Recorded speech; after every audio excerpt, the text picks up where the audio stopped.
अस्सलाम वालेकुम काशकार भाईओ, ਅੱਜ ਸਾਡੇ ਨਾਲ ਇੱਕ ਮਹਿਮਾਨ ਦੋਸਤ ਨੇ। ਅਸੀਂ ਕਾਸ਼ਕਾਰਾਂ ਨੂੰ ਦੱਸਾਂਗੇ ਅੱਜ ਕਿ ਮੂਲੀ ਦਾ ਕੀ ਸਿਨੈਰੀਓ ਹੈ ਇਸ ਵਕਤ ਜਿਹੜੀ ਮੂਲੀ ਲੱਗਣੀ ਹੈ। ਕਾਸ਼ਫ ਭਾਈ ਬੜੇ ਐਕਸਪਰਟ ਨੇ ਸਬਜ਼ੀਆਂ ਦੇ ਸੀਡ ਦੇ ਬੜੇ ਐਕਸਪਰਟ ਨੇ। ਇਹਨਾਂ ਨੇ ਆਪਣੀ ਫਸਲ ਦੇ ਵਿੱਚ ਮੂਲੀ ਕਾਸ਼ ਕੀਤੀ ਤੇ ਮੈਂ ਚਾਹੁੰਦਾ ਸੀ ਕਿ ਇਹਨਾਂ ਨੂੰ ਥੋੜਾ ਜਿਹਾ ਪੁੱਛਿਆ ਜਾਵੇ ਕਿ ਇਹ ਮੂਲੀ ਦਾ ਸਿਨੈਰੀਓ ਕੀ ਹੈ ਔਰ ਇਹਦੇ ਹਵਾਲੇ ਨਾਲ ਕੁਝ ਸਵਾਲਾਤ ਦੋਸਤਾਂ ਦੇ ਇਨਸ਼ਾਅੱਲਾ ਕਲੀਅਰ ਹੋਣਗੇ। ਕਾਸ਼ਫ ਭਾਈ ਬਹੁਤ ਬਹੁਤ ਸ਼ੁਕਰੀਆ ਤੁਹਾਡਾ ਟਾਈਮ ਦੇਣ ਦਾ।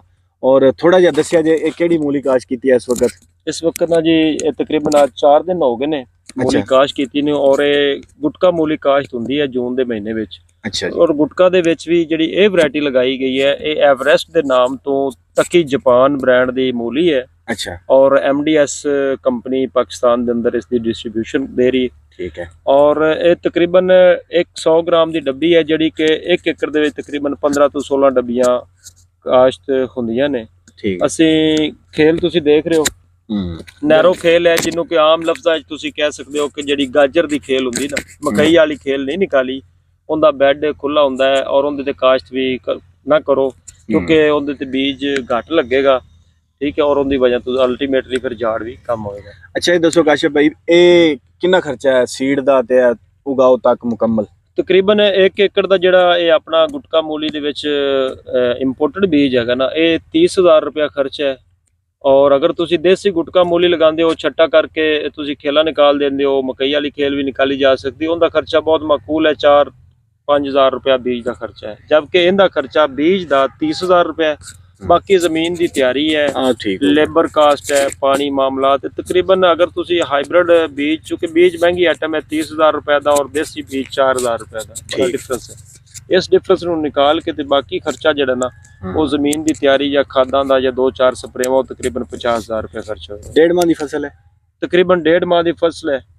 40 तो 45 दिन दे विच मूली तैयार हो जाती है। इस वक्त जिहड़ी मूली हुण तुसीं लगाई है ਇਹ ਮਾਰਕੀਟ ਦੇ ਵਿੱਚ ਜਦੋਂ ਆਈ ਸਿਨੈਰੀਓ ਇਹਦਾ ਰੇਟ ਦਾ ਇੱਕ ਐਵਰੇਜ ਲਿਆ ਜਾਵੇ ਜੀ ਤੇ ਇਹ 1.5 ਮਹੀਨੇ ਦੀ ਫਸਲ ਸਾਨੂੰ ਕਿੰਨੀ ਕੁ ਫੀ ਏਕੜ ਵਿੱਚ ਦੇ ਜਾਂਦੀ ਮੋਟੀ ਜੀ ਇੱਕ ਐਵਰੇਜ? ਅਗਰ ਤੁਹਾਨੂੰ ਲਮਸਮ ਆਈਡੀਆ ਦੇ ਦੇਵੀਏ ਨਾ, ਕਿਉਂਕਿ ਮਾਰਕੀਟ ਦੇ ਵਿੱਚ ਸਪਲਾਈ ਦਾ ਔਰ ਡਿਮਾਂਡ ਦਾ ਅਸੀਂ ਅੱਜ ਤੈਅ ਨਹੀਂ ਕਰ ਸਕਦੇ, ਲੇਕਿਨ ਇੱਕ ਐਵਰੇਜ ਆਈਡੀਆ ਜਿਹੜਾ ਨਾ, ਅਗਰ ਇਹ ਆਪਾਂ ਤਕਰੀਬਨ 70 ਤੋਂ 80,000 ਰੁਪਏ ਖੇਤ ਤੇ ਆਪਣਾ ਖਰਚ ਹੈ ਨਾ, ਤੇ ਤਕਰੀਬਨ ਉਹਦਾ ਡਬਲ ਜਿਹੜਾ ਨਾ ਉਹਦੇ ਤੇ ਸੇਲ ਹੋ ਜਾਏਗੀ ਐਵਰੇਜ ਰੇਟ ਨਾਲ ਚਲੀ ਜਾਏ।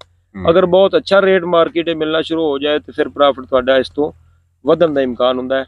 जबकि नुकसान दा खदशा बहुत थोड़ा है, नुकसान दा खदशा बहुत कम है। अगेती मूली दी काश जिहड़ी है ना निस्बतन घाटी हुंदी है और उस हवाले नाल देखा जाए तो सब तो अर्ली मार्केट दे विच ही मूली जाएगी, रेट अच्छा मिलेगा। ठीक है। इनका रेट जिहड़ी देसी मूली ਉਹਦੇ ਨਾਲ रेट ਦਾ ਫਰਕ ਹੁੰਦਾ?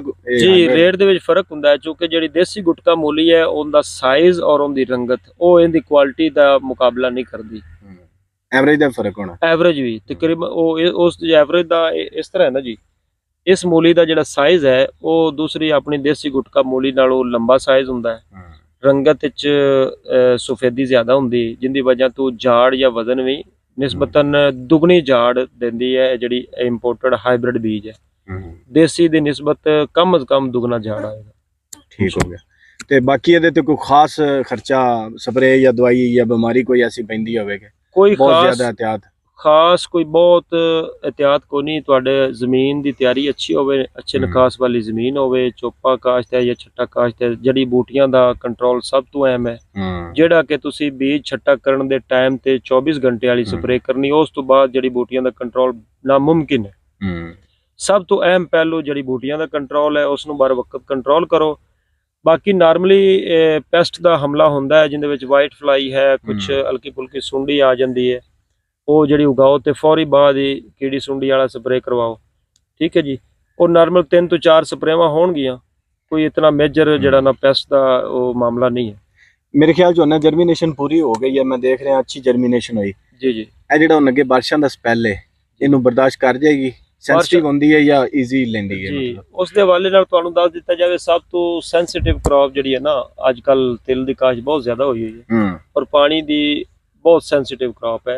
जबकि उनके मुकाबले ऐसा कोई मामला नहीं है, नॉर्मल फसल है, लेकिन पानी ज्यादा देर खड़ा रहना इनके वजह नुकसान दे साबित हो सकता है। अदरवाइज तुहाडी जमीन अगर निकास वाली है तो कोई इशू नहीं। जबरदस्त।